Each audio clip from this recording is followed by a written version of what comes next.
Hi friends, எல்லாருக்கும் வணக்கம். இன்றைக்கி வந்து நம்ம மத்தி மீன் க்ளீன் பண்ணி வச்சுருக்கேன். இது வந்து வவ்வா மீன், கருப்பு வவ்வால். இப்போ மத்தி மீன் குழம்பு வைக்க போகிறேன், இது வறுக்க போகிறேன். அது எப்படி செய்கிறோன்னு பார்க்கலாம் வாங்க. இப்போ நான் மீன் குழம்புக்கு புளியை கரைச்சாச்சு. அதிலே வந்து தக்காளியை போட்டு கரைச்சிடலாம், அப்போ தான் நல்லாயிருக்கும். இப்போ தக்காளி கரைச்சாச்சு. இது வந்து வீட்டு மிளகாத்தூள், வீட்டிலே அரைச்சது 3 ஸ்பூன் போடுறேன்.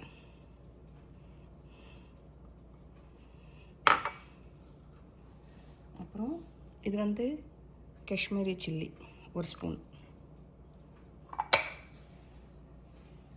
இது வந்து தனியாத்தூள், இது வந்து 2 ஸ்பூன் தனியாத்தூள். இது வந்து சீரகத்தூள், இது வந்து 1/2 ஸ்பூன். அப்புறம் மஞ்சத்தூள், இது ஒரு 1/2 ஸ்பூன். அப்புறம் வந்து உப்பு வந்து தேவையான அளவு, கல் உப்பு தான் போடணும். கல் உப்பு நான் போடுவேன், நீங்கள் எந்த உப்பு இருக்கோ போட்டுக்கோங்க. தேவையான அளவு போட்டுக்கலாம். அப்படியே எல்லாத்தையும் மிக்ஸ் பண்ணிவிட்டு நான் அப்புறம் காமிக்கிறேன். ஃபிஷ் மசாலா கொஞ்சம் போடலாம், இந்த சும்மா கொஞ்சம். மீன் குழம்பு தாளிக்க போகிறோம், அதனால் பாத்திரம் வச்சாச்சு. பாத்திரம் சூடாகிடுச்சு ஓரளவுக்கு. நம்ம வந்து இப்போது நல்லெண்ணெய் ஊற்றலாம். ஏன்னா மீன் குழம்புக்கு நல்லெண்ணெயில் செஞ்சால் சூப்பராக இருக்கும், செம்மையாக இருக்கும்.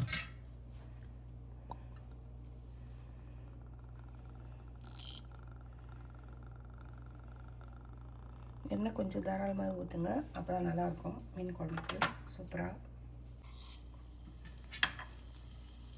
கடுகு சீரகம் போட்டாச்சு. இப்போ இது பொரிக்கட்டும். கடுகு சீரகம் பொரிஞ்சிச்சு. பூண்டு வந்து எனக்கு சின்ன சின்னதாக கிடைக்கல, நல்லா பெருசு பெருசு. இந்த ஊர் பூண்டு வந்து இந்த சைஸில் தான் இருக்கும், அதனால் நான் நல்லா கட் பண்ணி போட்டுருக்கேன். நம்ம ஊரில் வந்து கொஞ்சம் சின்ன சைஸில் கிடைக்கும், அதனால் நீங்கள் முழுசாகவே போடுங்க. நல்லா எண்ணெயில் வதங்கணும். பூண்டு எவ்வளோ போடுறீங்களோ அவ்வளோ நல்லாயிருக்கும் மீன் குழம்புக்கு, ரொம்ப டேஸ்ட்டாக இருக்கும். பூண்டு ஓரளவுக்கு வதங்கிடுச்சு.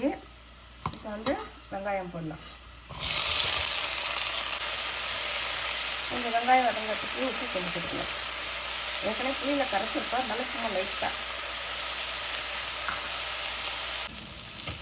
ஓரளவுக்கு வதங்கிடுச்சு. இது வந்து கருவேப்பிலை போடலாம். கொஞ்சம் நல்லா வதங்கட்டும். வெங்காயம் வதங்கிடுச்சுங்க ஓரளவுக்கு, நல்லா வதங்கிடுச்சு. இப்போ இந்த கரைச்சி வச்ச புளி தண்ணி ஊற்றிடலாம்.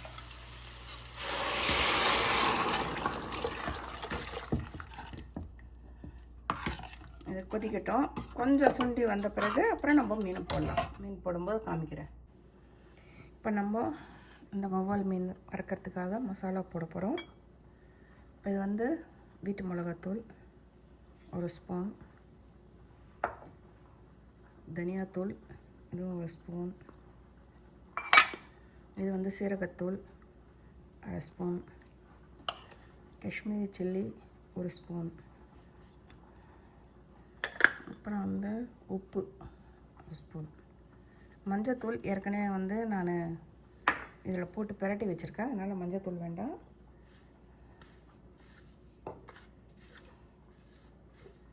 அப்படியே மிக்ஸ் பண்ணிட்டு கொஞ்சம் லைட்டாக எண்ணெய் ஊற்றிக்கலாம்.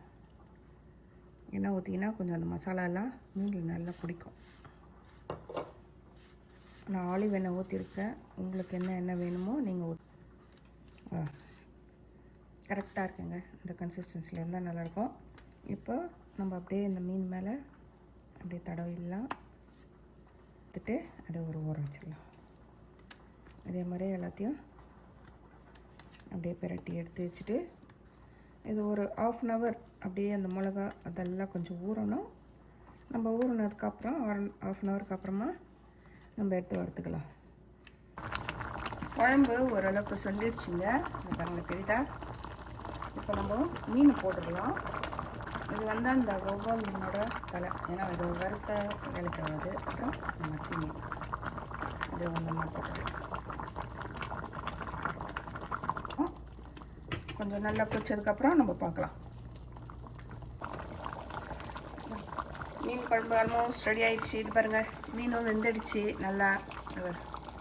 இங்கே வருதாங்களா? அவ்வளோதான். அப்படியே ஆஃப் பண்ணிவிட்டு கொத்தமல்லி போடணும். கொத்தமல்லி நல்லா ஒரு கை போடுங்க. நம்ம ஊரில் நிறைய கிடைக்கும் கொத்தமல்லி ஈஸியாக, அதுவும் இல்லாத விலையும் கம்மி. இங்கே ஒரு கொத்தமல்லி கட்டு $2. $2 மீன்ஸ் 120 ரூபா நம்ம ஊர் காசுக்கு. அதனால் கொஞ்சமாக போட்டுக்கிறேன். நம்ம ஊராக இருந்தால் அப்படியே ஒரு கை ஃபுல்லாக அப்படியே போடலாம். சூப்பராக இருக்கும், நல்லா வாசனையாக இருக்கும், டேஸ்ட்டாக இருக்கும். நீங்களும் அந்த மாதிரி சமைச்சு சாப்பிடுங்க. சாப்பிட்டுட்டு எப்படி இருக்குன்ட்டு கமெண்ட் போடுங்க, ஒரு லைக் போடுங்க. அப்புறம் மீன் வறுக்கும்போது நான் காமிக்கிறேன். நம்ம இப்போ மீன் வறுக்கலாம். அப்போதான் ஃபுல்லாக ஸ்ப்ரெட் ஆகும்.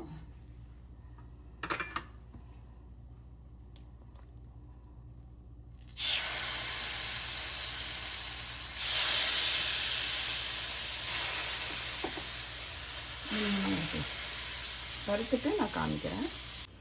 அதுதாங்க, மீனும் வறுத்தாச்சு. பார்க்க எப்படி இருக்குது? கலர்ஃபுல்லாக இருக்கா? சாப்பிடணும்னு தோணுதா? அவ்வளோதான், முடிஞ்சிருச்சு இந்த வீடியோ. இந்த வீடியோ உங்களுக்கு பிடிச்சிருந்தா ஒரு லைக் போடுங்க, ஒரு ஷேர் பண்ணுங்கள். புதுசாக வந்து பார்க்குறவங்க சப்ஸ்கிரைப் பண்ணுங்கள். Thank you so much.